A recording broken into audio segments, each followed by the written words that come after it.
The Monty and the Pharaoh Show is brought to you by... Because wine is your second favorite four-letter word.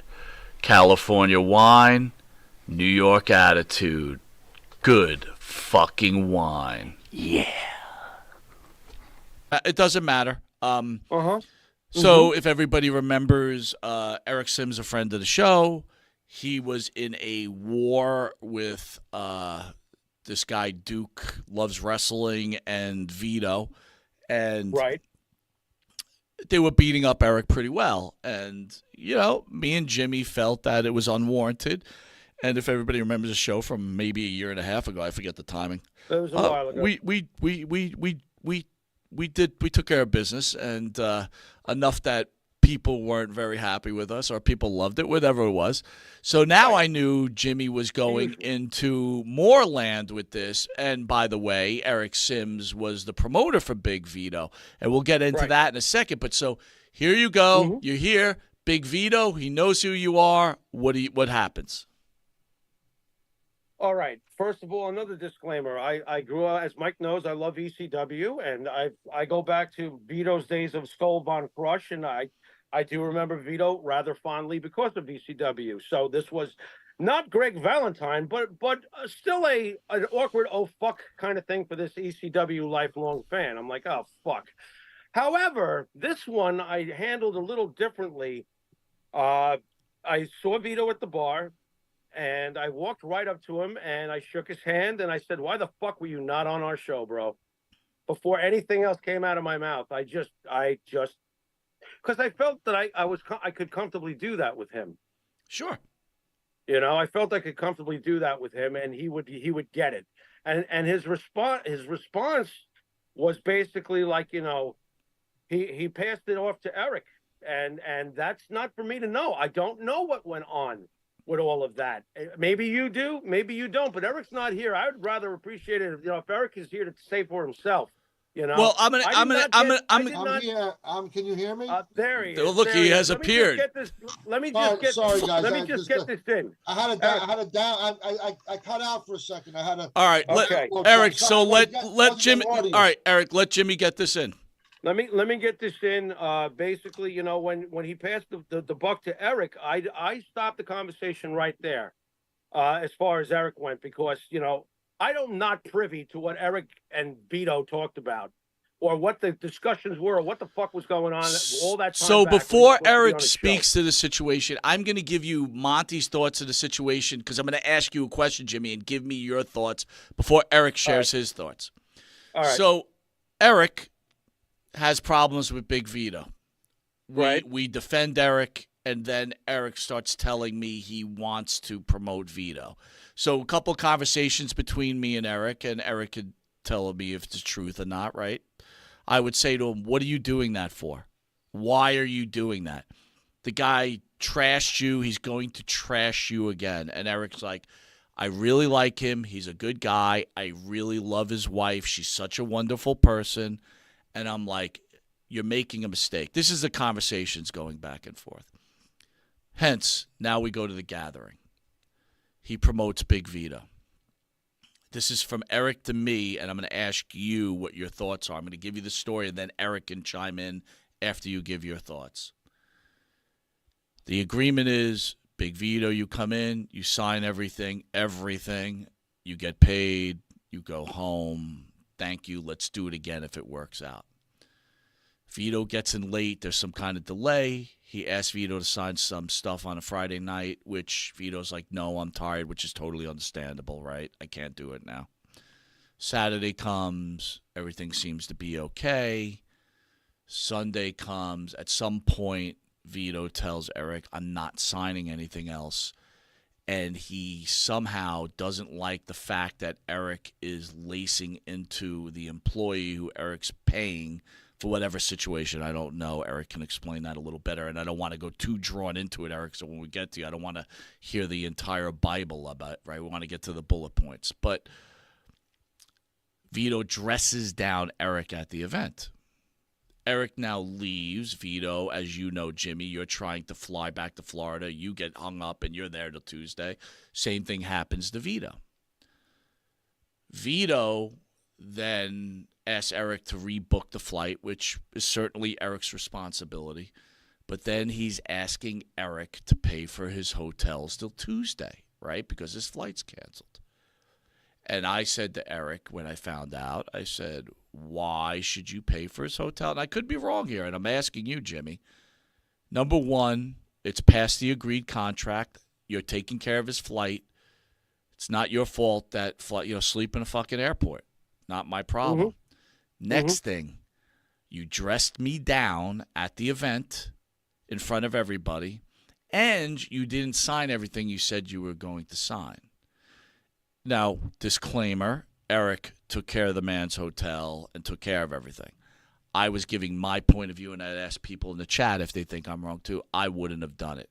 Jimmy, ball in your court. Are you telling me that Eric took care of his Yes, hotel? Eric did take care of everything. Oh, okay. Now, as far as whatever was agreed upon to be signed, I don't know if Eric probably does do this, but I don't know for sure. I've never sat and talked, every last decimal point with Eric. But I would tend to think that if you want something signed, you must contract them for a certain amount of photos to be signed. And if he doesn't hit that target, I would logically think then it's in violation. But I don't know what the terms were between the two of them. Now, as far as paying for the motel, I think that's very kind of Eric, because honestly, Karen and I did not have our stuff paid for when we got hung up another night. We paid for it out of pocket. So it is what it is. I mean, that's all I can really say about it. You're agreeing with me then that the contract was over that Sunday. I'm sorry that flights are delayed. I'll take care of your flight, but you got to fend for yourself. You want to stay at a hotel, you pay for it yourself. I could see it being handled that way. I don't think that there's a wrong way here. I think Eric took a very kind way. That's very Would kind if of him to Eric do decided not to do it, would you hold Eric at fault? No, because like I said, look, Karen sold all of her material and had 4 successful days there. But when we got hung up, we paid for our room when we got stuck for the extra night. That shit happens, I mean, shit happens. All right. I think that The baton goes to Sims. Sims, what's the story? How you doing, guys? Welcome. Glad to be back. Glad to have you on, buddy. On Monty and the Pharaoh. So the long and the short of it, I'm going to be a little long-winded, so just let me get everything out before you start asking. Oh God, I'll be right back. I got to get my shaving kit. Why don't you go take? Go ahead. Why don't you go take a shit? All right. Oh, he's got toilet paper. He's got some.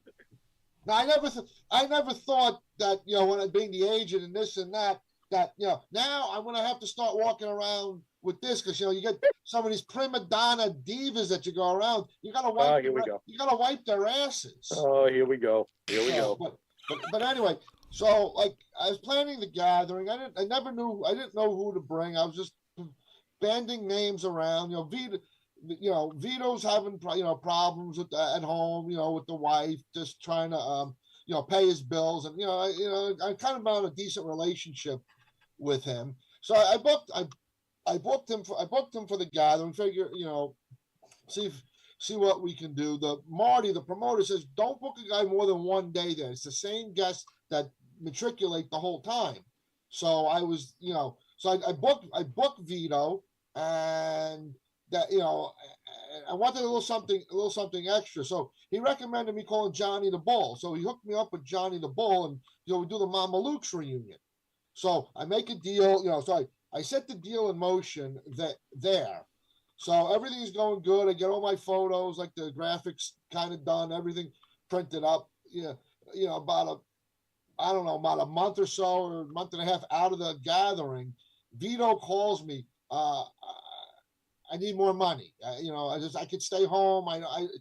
He's trying to work me for more money. So I was threatening to cancel. So like I kind of work. So it's like I already had the pictures done. I had the Mama, the Johnny the Bull was coming, and so I worked with him to try to help him out because he needs to help pay medical bills for the wife. So he told me the price he wanted. I deep down I knew it wasn't going to work, but I said, okay, I'll pay you your price as long as you sign all my photos. No complaining. He kind of reluctantly agreed to that. Now, keep in mind, I had a lot of photos. Wait a minute. So he reluctantly agreed, or he agreed? He agreed. Okay. He agreed. Thank you. Right, the optimum word is agreed. You know, but Eric, I Eric, got to interject here real quick. How many photos is a lot of photos, please? Be honest. I had about 300 photos.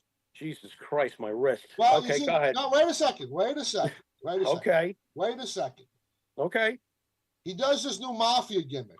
So the wife sent me a bunch of photos, these mafia photos. So I sent them out to my graphics guys to do up some awesome looking graphics for that. So I ran a bunch of those. Then I had to run like some FBI stuff. So I had graphics guy do that. Then I had to run Mama Luke photos. So I ran bunch of that. So there was a lot. And Skull Von Crush photos because he did Skull Von Crush also. So I had to run a lot of photos to get signed. Because he's three different characters. That makes sense, right? Right. You needed enough for three different characters. Everybody knows what I do. I do these virtual shows. I sell. I need inventory. So, that's what I have. I got to have a ton of product for my, inventory, whether it's all right. mystery packs. Got it. Whatever. Got it. It's inventory. Okay. So we get down to the gathering. His flight is delayed. He was supposed to do it at 7, didn't get into around 10 o'clock or so. So by the time we pick him up, he's already tired and hungry, but everything's shut down. All major restaurants were shut down because everything shuts down around 10 o'clock over there in that area. Yep. Waffle House is 24 hours, which is a fucking scam over there because you can't go in and sit. You could take out for 24 hours, but you can't. They lock the doors at 9 o'clock. All right, so I made rules here. We're not going to do the DP, so we go to bullet points. We get it. Everything's closed. It's late at night. Boom. I couldn't get him. He get him back to the hotel. I asked him to sign a couple of things. He didn't want to go. Boom. I told him go to sleep. I'll see you in the morning. Skull Von Crush outfit 9 o'clock in the morning. So Saturday went fine. We did the pro photo ops. He went to the vendor room. Everything went good. We had a decent day at the. Let me ask you a question. At that point, are you talking friendly or is it always business? A mixture of both, but it's always business. No, but when you have a relationship with someone that you've worked with, you kind of talk like it's friendly banter type of thing. Course. So is that the banter you have at Vito at that time? Or is it total business like blah, blah, blah? More business. I think more business. Fair enough. So Saturday goes well. Go. Friday goes well. Friday. This is Friday now. So the business end of Friday went okay. People came, spend money. Now he got a text early in the morning from Johnny the Bull stating that he couldn't come because the kid had a family issue. So and then Johnny the Bull didn't text me till about 3 or 4 hours later. But Vito knew ahead of time, and he told me. So that changed my demeanor the whole day because I knew I was going to get fucked. Right. So you planned on this combo. He doesn't show up. Now you're like, where I think I could make money, I'm going to lose money. So now your mind is going a million ways. I'm already in a foul mood, right? Because of that. Which evidently rubbed Vito the wrong way because I should be smiling and happy and this and that. But anybody that knows me, knows I am who I am. That's it. I am who I am. Sometimes I smile. Sometimes I don't smile. Whatever. It is what I got it. But right now, your mind's on business. You're there to make money. Now you've been screwed. Plan has been screwed up. Go ahead. Right. So I go through the day. I did great. Val Venus was at the table. Everything went. Great. There was money coming in. Not a lot, but enough, but not still not enough to cover the payroll or expenses, whatever. But anyway, it doesn't matter. Money came in. The day went fine. Then we move on to Saturday. We did a little party at night. We went to dinner, hung out at the bar. Whatever, just socialize, whatever. But that's all good. We come Saturday. Business was dead for us, literally dead. I did what saved me was the pro photo ops. We did like 9 pro photo ops. I got you, but Saturday it's already you see you're losing money. You're like, I'm losing money now. I literally brought in maybe $100 at the table, maybe $150 at the table. I can vouch for Eric too, because he was in a much better mood at the beginning, and I did talk to him briefly when he was not having the best of times. So I did see it happen. So a lot of things were happening. A lot of things were happening on Saturday because the other FBI members were there. Another vendor had Tony Mamaluke and Big Sal, and another vendor, which was on the other side, had Guido. So there was a lot of, there was a lot of moving around, and the vendors would trade with each other. I had a lot of FBI stuff that I had to get signed. Another vendor had some of his stuff that had to have Vito signed. So one of the vendors was rubbed Vito the wrong way, so like Vito's in a bad mood. Okay, so stop there. Why does he rub Vito the wrong way? He just like threw shit on the table, didn't say hello to him. Yeah, that doesn't work. That doesn't work. That doesn't work. Usually you say hello, how are you, shake someone's hand. It's etiquette. It's called etiquette.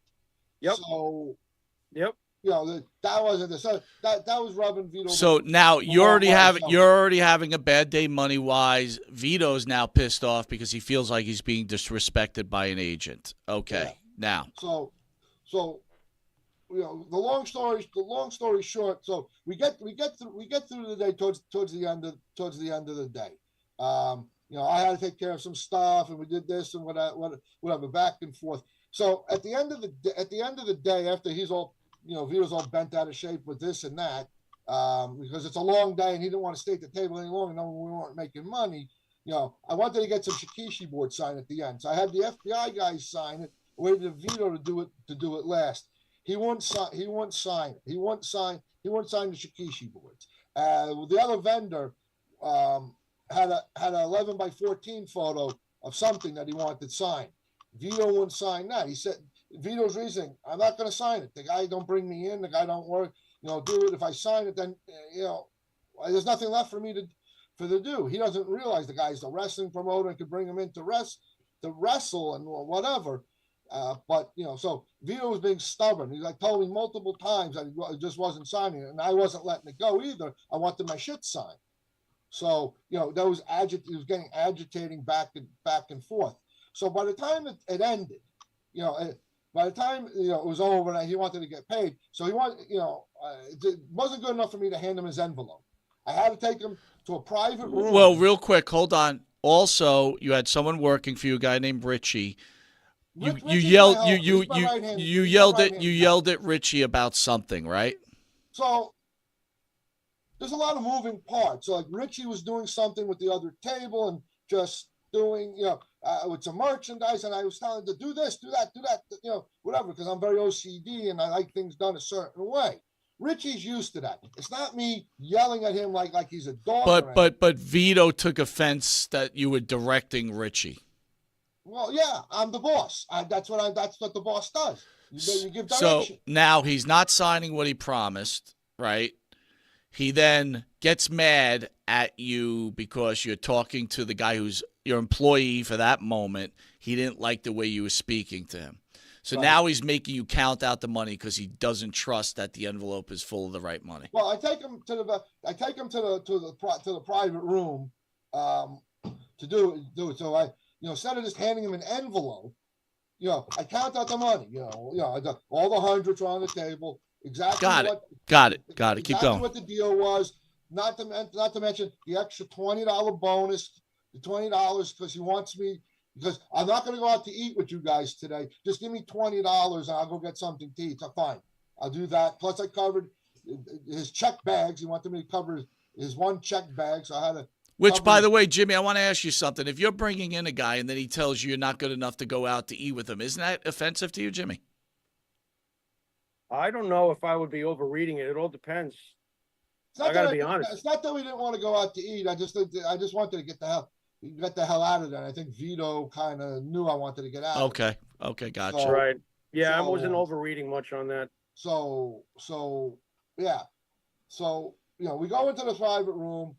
He's already pissed off or whatever. I count out the money, you know, everything is correct and this and that. And I said, there you go. You think I was going to, you know, screw you? And it's like, no. Then he gets up and he starts yelling at me, telling me how I'm unprofessional and you're yelling at this and you getting in the fight with the other vendor over something. It's unprofessional, and he's just like really berating me left and right, like just like got loud, which was witnessed by another worker from T-Mart who came in the room. So who looked stunned. So you know, at that point, I'm done. Fuck you. I'm done. You know, you don't talk to me like that. I'm the boss. Whatever I want goes. I don't give a shit. If I need this done, I need that done. If I say this to Rich, I don't care. I'm the boss. I'm in charge. So whatever needs to get done gets done. It's my fucking company. I got you. So he's mad.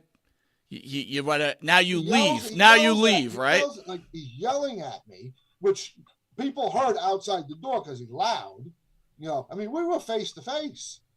You know, I wouldn't say it was going to come to blows, but it could have. I got you. It was close. But now you're done. You're leaving. I'm leave. I'm done. So Richie and I are packing down, and you know, we pack the car. I go say my goodbyes to everybody, and we get out of there. You know, and that's fine. Everything's good. We get up to our hotel and whatever, a couple hours down the road. We lay over for the night, and we're starting up the next morning. I said, Rich, wait for the phone call. We're going to get the phone call. So around 11, 12 o'clock, whenever it was, we got the phone call. Flight was canceled. I need you to, like, when you get home or whatever, you know, I need you to fix the flight. Now, I don't know about you, but you get dropped off at the airport. Your flight gets canceled. You go to the counter. You go to the counter. You let them, you know, book you on the flight. You go to the self-service kiosk and let them fix that up. You know, but no, he calls the driver because we had a driver. We had the driver. The T-Mart driver drove him to the airport Sunday morning because I couldn't do it because I was gone already. So dropped him off, picked him up, got him back to the hotel. In the meantime, he told the hotel, save my room, you know, because the flight got canceled. Hotel's $150 a night hotel. I ain't paying that. I'm done. You know, so I called the front desk, said, cancel, you know, don't charge anything to my room. You know, it's just, I'm done with this. So then I rebooked his flight, you know, and I couldn't get anything out on Monday. Well, actually, I could have got something out on Monday. It was the last flight out, but I didn't want to do that because he'd have to leave his hotel, whatever hotel, 11 o'clock in the morning, and stay in the airport all day long. That would have been hell on earth, and I wouldn't have heard from that, you know, for long after. So I booked the first flight out Tuesday morning. So you took care of his flight. I took care of his flight. Right. Now he wants you. Now I'm not. You know, after I initially talked to him about that, I refused to answer the phone anymore, and he kept calling Richie or texting Richie or whatever. And I told him, I'm done. I'm not answering. I'm not taking any phone calls. Nothing. I don't give a fuck because I'm already pissed off. You don't talk. You know, you don't talk down to me. You don't dress. Right, I got it. He dressed you down. He didn't sign your photos. You're done. Diva. Right, you're done. He was very needy all weekend. It's just like me. Take care of me. Whatever. It's just like enough already. I've never seen people like that. So the point, look, Eric. Eric, the point is, because we're almost out of time, right? And I want to get to a bit with Jimmy. The point is that you took care of everything, and he's still attacking you. So evidently the wife then called me for the hotel issue. So I had to pull the car over another time, start price lining hotels to figure out where to keep them. Then I called go back to the wife because I took her text message or phone call or whatever. You know, I was communicating with her. And then she said, call Vito. He's at the front desk. They're working it out. So I called Vito. He puts me on the phone with the T-Mart driver, Paul. And Paul tells me, yeah, we got him a hotel. It's going to cost you $200. It's by the airport. I said, fabulous, take it. Do it. I mean, and he said he paid for it. So fabulous. But he wanted to know how he was getting paid back. Now, that's a sneaky move that Vito did, because now he had the T-Mart driver pay for it. Now, if I didn't reimburse him, I would get heat from T-Mart, from Marty, for fucking his driver. So I had to PayPal the guy the money, which was the right thing to do. So here's basically, you didn't want your name trashed, so you felt it necessary to take care of the business all the way through, regardless, even though it was beyond the contracted agreement, right? Yes, it was the right thing. It technically was the right thing to do. I didn't have to do it. And then in turn, after you did all this, Vito's still attacking you and trying to embarrass you within the agent industry. He's telling me that he was abandoned. If you read his post on his page, he was abandoned and this and that. He wasn't abandoned. The T-Mart driver had him. Okay, so we rebooked him at an airport hotel, a Hilton, by the way. So he was in a nice, comfort place, a full-service hotel. So basically, here's the thing: you got two different things going on here. Vito felt like whatever, and you made a decision to carry it on. And I think going back to what Jimmy said, either which way, you handled it the right way. But if you handled it the other way, I don't think many people could complain. But he's still going out of his way to say that you were unprofessional, even though you brought him in. So here's the lesson that's learned, right? Because I got to get to this final bit because we got to call it a night. And I didn't even get to talk to Jimmy about his time at the gathering, but which was the main point of the show. Whoops. So the point is, Eric, when people treat you like trash, don't let them treat you like trash again, right? Fool me once, shame on me. Fool me twice, shame on you, shame on me, whatever. Years ago, and then we had some type of problem, and then I forgave him second chance. I'm big on second chances and whatever. Great.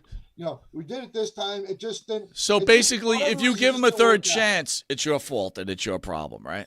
Well, I tried it because I felt bad for the wife and the sick. I want to help. I got it. I covered that way in the beginning. All right, listen, Eric, I heard the story. I agree with you. Jimmy weighed on his point. I want to bring back something which you call Dear